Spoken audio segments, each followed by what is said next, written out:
जबलपुर के माढ़ोताल थाना अंतर्गत प्रोफेसर कॉलोनी से एक चौंकाने वाली वारदात सामने आई है, जहां 3 महिलाओं के बीच हुए विवाद में एक महिला ने चाकूबाजी की वारदात को अंजाम देते हुए एक महिला को मौत के घाट उतार दिया। वहीं बीच बचाव करने आई एक अन्य युवती को गंभीर रूप से घायल कर दिया।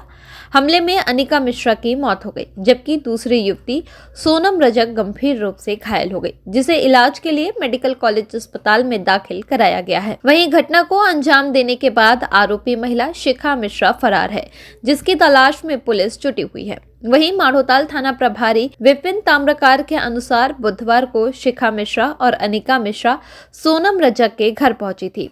वहां किसी बात को लेकर शिखा और अनिका के बीच विवाद शुरू हो गया।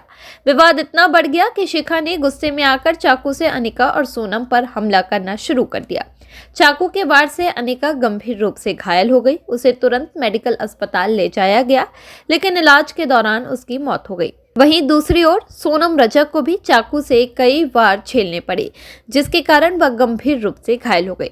फिलहाल सोनम की स्थिति अभी भी नाजुक बनी हुई है और उसका इलाज जारी है। प्रारंभिक जांच में पुलिस को पता चला कि शिखा मिश्रा को अपने पति ब्रजेश मिश्रा पर शक था कि उसका अनिका मिश्रा के साथ प्रेम संबंध है। इसी शक ने इस वारदात को अंजाम दिया। शिखा को जानकारी मिली थी कि अनिका और सोनम घर पर मौजूद हैं। वह इस विवाद को सुलझाने के इरादे से वहां पहुंची, लेकिन बातचीत के दौरान मामला इतना बढ़ गया कि उसने चाकू से हमला करना शुरू कर दिया।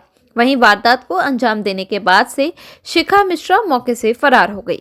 पुलिस ने उसके खिलाफ हत्या और हत्या के प्रयास का मामला दर्ज कर लिया है और उसकी तलाश शुरू कर दी है। मेरा नाम सोनम रजक है, प्रोफेसर कॉलोनी में रहती हूँ। मैं काना परिसर में जॉब करती थी। मेरे एक फ्रेंड है अनिका मिश्रा, वो भी वहाँ पे जॉब करती थी। तो वहाँ का जो ऑनर है ब्रजेश मिश्रा, तो उनकी जो वाइफ है शिखा मिश्रा, तो उनको शायद कुछ डाउट था कि अफेयर्स वगैरह उन दोनों का। तो उसी मैटर को लेके वो मेरे घर आई थी कि वो अनिका का कहना था कि उससे पूछ लो, ऐसा कुछ नहीं है करके। तो उन लोग मेरे घर आई हुई थी। तो वो बस बातों बातों में उन लोगों की बातें बढ़ गई और वो चाकू निकाल ली उसने, शिखा मिश्रा ने। तो अनिका मिश्रा को उसने पेट में मार दिया और पीठ में भी मारा। उसको बचाते हुए मेरे को भी मार दिया उसने। उसको मार रही थी तो मैंने उसको बचाया तो मेरे को भी लग गया।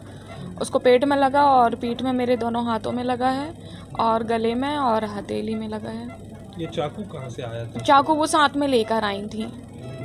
क्या एक बड़ा चाकू था, एक छोटा चाकू क्या था। कुछ पहले भी कोई ऐसा विवाद हुआ था? नहीं, इसके पहले मुझे आइडिया नहीं, लेकिन मेरे सामने एक ही बार हुआ ये फर्स्ट टाइम। इनके घर पे ही इनके बीच में आपस में वाद विवाद हो गया।